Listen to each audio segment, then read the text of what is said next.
Welcome back and happy Friday. I forgot to mention that off the top. The 22nd Amendment to the Constitution limits American presidents, well, of course, it's the American Constitution, to 2 terms in office. Doesn't stop President Trump and those who support him, however, from suggesting a 3rd term. Should I run again? You tell me. There's your controversy right there. There's your controversy. We want Trump in 28. That's what they can't stand. A man like Trump comes along only once or twice in a country's history, right? We want Trump. I want to bring in Josh Chafetz. He is a professor of law at Georgetown Law School. Josh, it's great to have you here. Thanks. Very briefly, give me your commentary legally on the 22nd Amendment and all this chatter, which the White House likes to describe as just sort of a joke about a 3rd Trump term. Well, it is a joke, constitutionally speaking. I mean, the text of the 22nd Amendment is incredibly clear that presidents can only run for 2 terms in office. There's just no wiggle room there. I have seen some, I won't call it scholarship, I will call it advocacy, legal analysis saying, well, that means 2 consecutive terms. And if Trump hasn't served consecutively, it's still viable. The people who drafted the 22nd Amendment knew how to use the word consecutive. They chose not to use it. They knew they had examples of presidents who had served non-consecutive terms before. So this would not have been a surprise to them. And again, they chose not to say that. They chose to say not more than 2 terms. I want to play for you something that Stephen Miller, a top advisor to President Trump, said yesterday as means of a civics lesson on the powers of the presidency. Let's play that. And the Constitution, Article 2, has a clause known as the vesting clause, and it says the executive power shall be vested in a president, singular. The whole will of democracy is imbued into the elected president. That president then appoints staff to then impose that democratic will onto the government. The threat to democracy, indeed the existential threat to democracy, is the unelected bureaucracy of lifetime tenured civil servants who believe they answer to no one, who believe they can do whatever they want without consequence, who believe they can set their own agenda no matter what Americans vote for.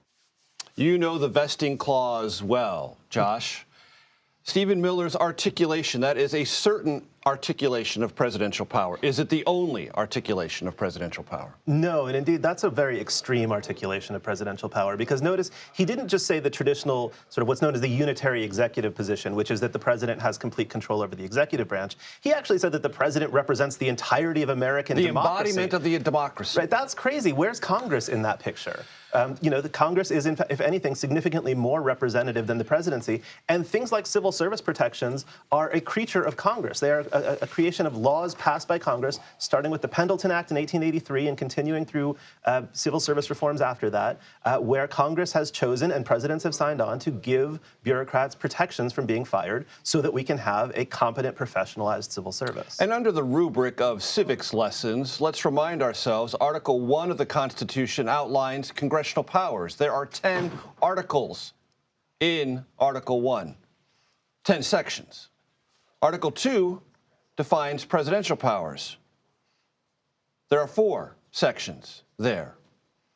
That's suggesting that the framers of the Constitution were much more concerned about establishing and verifying the powers of Congress. Absolutely. Congress was the first branch in the Constitution for a reason. The founders expected that it would be the most powerful branch, that it would be the branch that set national policy. And then, indeed, when you look at Article 2, the article dealing with the presidency, one of the most important provisions in Article 2 is what's called the Take Care Clause, the requirement that the president take care that the laws be faithfully executed. That is an actual obligation that the president has to follow the law, not to sort of make up whatever he wants the law to be, but to follow the law. And that means abiding by statutes that Congress has passed.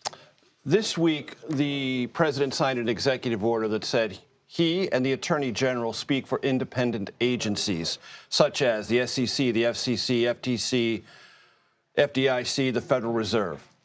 Evaluate that legally.